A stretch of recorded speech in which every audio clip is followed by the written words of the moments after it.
करमवीर भारत की विशेष रिपोर्ट। कांग्रेस नेता विष्णु विश्वकर्मा ने पेश की हुजूर विधानसभा से दावेदारी। भोपाल लगातार तेज होती चुनावी हलचल के बीच कांग्रेस नेता और पूर्व जिला पंचायत सदस्य विष्णु विश्वकर्मा ने पत्रकार वार्ता के माध्यम से एक बार फिर राजधानी की हुजूर सीट से अपनी दावेदारी पेश की। बता दें कि विष्णु विश्वकर्मा और उनकी पत्नी श्रीमती रीना विश्वकर्मा भोपाल जिला पंचायत के सदस्य रहे हैं और किसी न किसी कार्यक्रम के माध्यम से लगातार लोगों के बीच बने रहते हैं। विष्णु विश्वकर्मा पूर्व जिला पंचायत सदस्य एवं प्रदेश अध्यक्ष मध्य प्रदेश कांग्रेस सर्व विश्वकर्मा कल्याण प्रकोष्ठ। आज जो प्रेस वार्ता रखी गई है उसका मुख्य उद्देश्य, देखिए आज की जो प्रेस वार्ता है वो हुजूर विधानसभा को लेकर है और इसी बहाने हमारे सभी पत्रकार बंधुओं से हमारा आज मिलन समारोह भी हुआ है और हुजूर की कुछ चीज़ें हैं जो जन जन तक पहुंचाना है, उसके लिए आज ये रखी गई है और हुजूर विधानसभा से मेरी कांग्रेस की तरफ से प्रबल दावेदारी है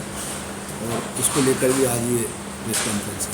सर कहीं ना कहीं आप दिग्विजय सिंह जी के और माननीय कमलनाथ जी के करीबी रहे हैं, तो इस बार चुनावी माहौल में क्या देखने को मिलेगा? देखिए इस बार कांग्रेस का जो टिकट है वो तो सर्वे के आधार पर हो रहा है और पूरी एकता के साथ में चुनाव लड़ा जाएगा और माननीय कमलनाथ जी हम सबके नेता हैं और उन्हीं के नेतृत्व में ये चुनाव हो रहा है, तो निश्चित तौर पर इस बार पुनः हमारी कांग्रेस की सरकार बनेगी, लगभग 150 सीटें आएंगी। कहीं ना कहीं हुजूर विधानसभा से कांग्रेस पार्टी से 3 नाम आ रहे हैं, डाका जी के, नरेश ज्ञानचंद जी को, आपका, तो पार्टी किसको टिकट देगी? देखिए मेरी पहली प्राथमिकता है, पार्टी से भी निवेदन है कि मेरा पिछले 17 वर्षों से ग्रामीण क्षेत्र में पूरा वर्चस्व रहा है और मैंने हर जन के लिए, क्षेत्र के विकास के लिए, युवाओं के लिए पूरी तरीके से काम किया है। यहाँ के कोलार बैरागढ़ ग्रामीण के सभी आमजन के बीच में मैं रहा हूँ, मेरे चेहरे से और नाम से वो सब वाकिफ़ हैं, तो लगभग ओबीसी को टिकट दिया जाए और ओबीसी में भी विष्णु विश्वकर्मा को इसलिए दिया जाए कि लगभग सभी तबके को टिकट दे चुके हैं, मेरा नंबर है, मुझे टिकट दिया जाए और मैं भरोसा दिलाता हूँ कि इस बार सबको समावेश करके, सबको साथ लेकर, सबका विश्वास हासिल करके इस बार हम हुजूर विधानसभा जीत लेंगे। अपने पिछले वर्ष से सितंबर से लेके अभी तक इस सितंबर तक पूरे हुजूर विधानसभा में हनुमान चालीसा का पाठ करवाया। हाँ, तो ये क्या है कि जैसे माननीय कमलनाथ जी ने हनुमान जी की इतनी बड़ी प्रतिमा लगाई, हनुमान जी के भक्त हैं, तो उसी को लेकर हमने 51,000 हनुमान चालीसा का संकल्प लिया जो निरंतर 226 मंदिरों पर चल रहा है हुजूर विधानसभा में। क्षेत्र की खुशहाली के लिए मध्य प्रदेश में माननीय मुख्यमंत्री जी कमलनाथ जी को मुख्यमंत्री बनाने के लिए, हुजूर विधानसभा जीतने के लिए निरंतर चल रहा है और सितंबर माह में 11 फीट की गदा अर्पण करने हम लोग छीन जाएंगे, तब ये संकल्प पूर्ण होगा और उसमें माननीय कमलनाथ जी भी उपस्थित रहेंगे। कि जो एक रोडों का एक जाल टाइप का बना रहे हैं वो भ्रष्टाचार का जाल है जिसमें 50% कमीशन का खेल चल रहा है। कॉलोनियों से जनभागीदारी के नाम से राशि एकत्रित कर ली जाती है, उस राशि को जेब में रख लिया जाता है और पूरी राशि शासन की तरफ से लगाकर उसको उनका निर्माण किया जाता है। तो इस तरीके के खेल चल रहे हैं और 50% कमीशन से ये डेवलप हो रहा है, लेकिन ये भी 5 साल टिकने वाला नहीं है, 1 साल में ये निपट जाएगा। तो सबसे पहले उन सभी रोडों की जांच की जाएगी सरकार बनते ही। सब पिछले चुनाव में भी कहीं ना कहीं 99% आपका विधानसभा में नाम आ रहा था और आपको वहाँ सचिव का पद दे दिया गया, तो सर इस बार क्या वाकई में आपको टिकट देगी या कुछ ना कुछ ऐसा मतलब फिर बड़ा पद दे दे? देखिए इस बार क्या है कि लगभग 99% नहीं 100% लग रहा है कि पार्टी मुझ पे भरोसा करेगी और विश्वकर्मा समाज का एक बड़ा महासम्मेलन भोपाल में होने जा रहा है। उसमें भी विश्वकर्मा समाज ने ओबीसी के माध्यम से टिकट की मांग की है, तो जनाधार के आधार पे मांग की है, तो जनाधार में मैं भी प्रथम पायदान पे आता हूँ, तो हुजूर विधानसभा में मुझे लगता है कि इस बार मौका मिलेगा। सर किसी कारणवश पार्टी ने आपको फिर मतलब कोई पद दे के टिकट ना दिया तो फिर क्या अगर इसका कदम क्या रहेगा? बाकी जो पार्टी का निर्णय होगा उसको स्वीकार करेंगे और हमारी पहली प्राथमिकता माननीय कमलनाथ जी मुख्यमंत्री बन जाए। ये तो संभव ही नहीं है, 20 साल से लगातार पार्टी का काम कर रहे हैं, बीच बीच में कई प्रलोभन भी आए, यहाँ तक कि जिला पंचायत अध्यक्ष बनाने तक का प्रलोभन आया, लेकिन हमने उसको भी ठुकरा दिया। तो किसी में इतनी हिम्मत नहीं है कि जो हमको खरीद सके। मतलब जो पार्टी का निर्णय सर्वोपरि हो वो आपको भी मंजूर होगा? पार्टी का निर्णय सर्वोपरि है और हमारे लिए माननीय कमलनाथ जी को मुख्यमंत्री बनाना जरूरी है।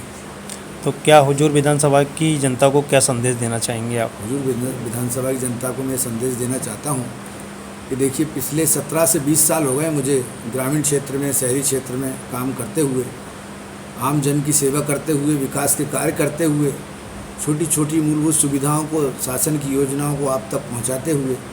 तो मैं जिस तरीके से आपके बीच में रहा हूं, मैं हमेशा जैसे आपके बीच में खड़ा रहा हूं, उसी तरीके से हमेशा आगे खड़ा रहूंगा।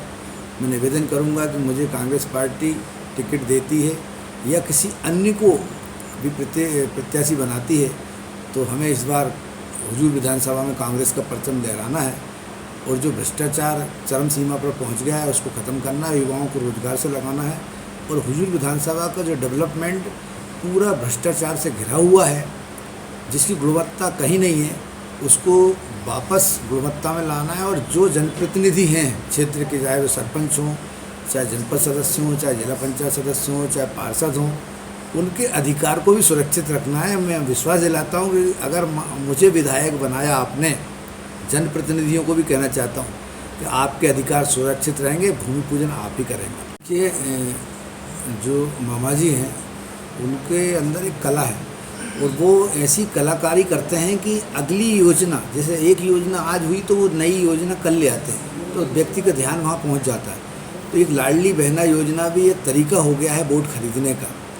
जो पहले भाजपा घर घर जाके पैसे दे के वोट खरीदती थी, वो आज सरकार का पैसा, मतलब जनता का पैसा जनता को वापस करके वो वोट खरीदी फरोख्त चल रही है। नया तरीका ढूंढा है, तो ये उचित नहीं है। इस तरीके से नहीं करना चाहिए, जनता के साथ खिलवाड़ नहीं करना चाहिए। युवाओं को रोज़गार देना चाहिए, महंगाई को कम करना चाहिए। और अभी जैसे माननीय कमलनाथ जी ने 500 रुपये की गैस सिलेंडर की टंकी की बात कर दी, तो वो वचन दे दिया उन्होंने, 500 रुपये गैस सिलेंडर की टंकी करेंगे, तो उससे लोगों को फ़ायदा होगा, युवाओं को रोज़गार मिलेगा। 100 यूनिट बिजली निःशुल्क मिलेगी, 200 यूनिट आधी हाफ होगी। तो इस तरह की सुविधाएं देनी चाहिए ताकि लोग मजबूत हों। अभी तो भाजपा में खलबली मची हुई है और उनके पास तो ये स्थिति बनी हुई है कि करो या मरो की स्थिति है, या तो करो या मर जाओ, मतलब कुछ तो भी करो, उल्टा सीधा। अभी आपके उनके जो भाषण हैं, जो उनके जवाब हैं, पत्रकारों को ही वो उल्टे सीधे जवाब देने लगे हैं, एग्रेसिव होने लगे हैं, गुस्सा आने लगा है, बौखलाहट हो गई है। तो ऐसी स्थिति में अब उनको पता है कि 1.5 लाख करोड़ का कर्जा हो गया है, उसको उतारने की स्थिति नहीं है। अब वो अगर करेंगे, अगर भाजपा की सरकार की जो बात करते हैं, तो वो तो शासकीय संपत्ति बेच के करेंगे। लेकिन माननीय कमलनाथ जी मुख्यमंत्री बनेंगे तो वो यहाँ पर उद्योग धंधे लेके आएंगे, इन्वेस्ट कराएंगे, बड़ी बड़ी कंपनियाँ यहाँ पर इन्वेस्ट करेंगी।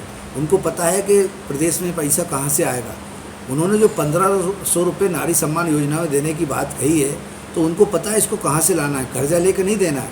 यहाँ पर उद्योग धंधे स्थापित होंगे, बड़े बड़े आयोजन होंगे, उससे यहाँ पर रेवेन्यू जनरेट होगा, कुछ चेंज करेंगे वो, उसमें रेवेन्यू जनरेट होगा, उस पैसे का उपयोग करेंगे। जैसे बड़े बड़े जो विज्ञापन चलते हैं इनके, उनसे हालांकि जनता का कोई फ़ायदा नहीं है। 250 करोड़ का पैकेज चलता है, तो 250 करोड़ रुपये, 250 करोड़ को उसमें बर्बाद करते हैं, इवेंट करते हैं। ये कांग्रेस इवेंट में खर्च नहीं करती, ये जनता के पैसे का इवेंट में खर्च करते हैं।